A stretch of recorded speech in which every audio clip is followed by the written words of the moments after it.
বৃষ্টিপাত না হওয়ার কারণে আমরা গরু বছর নিয়ে মনে করেন অনেক সমস্যার মধ্যে কিন্তু গরুর খাবার দোকান দিতে পারতেছি না, বুঝছেন। যদি আর বাংলাদেশে যদি কোথাও যদি মরুভূমি না থাকে তা এটা আছে মহিপুর এবং কুয়াকাটায়।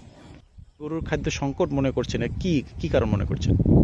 এই দীর্ঘদিন যাবৎ আমাদের এলাকায় বৃষ্টি হচ্ছে না এবং এতে অনেক গরম পড়তেছে, মাঠে ঘাস নাই, এজন্য গরু অনেক কষ্ট পাইতেছে আমাদের জন্য। এই যে বৃষ্টি হচ্ছে না এর জন্য ঘাসও নাই মাঠে এবং আমরাও কষ্ট পাচ্ছি এবং গরুও কষ্ট পাচ্ছে।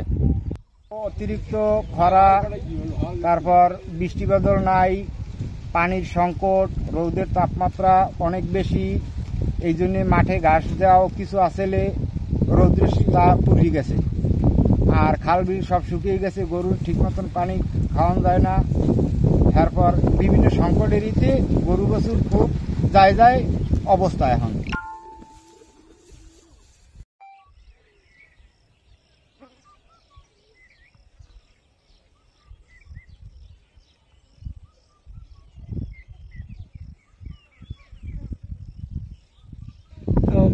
গরু বছরে অনেকই কষ্টে আছি আমরা গ্রাম অঞ্চলের যারা, একদম মানে খুবই কষ্টজনক, কারণ অনেক দিন পর্যন্ত বৃষ্টি হয় না, তারপরে রোদের তাপমাত্রা অনেক, আমরা নামতে পারি না, গরু বছর নিয়ে অনেক কষ্টের ভিতরে রাত্রে ঘাস খাওয়াইতে হয়।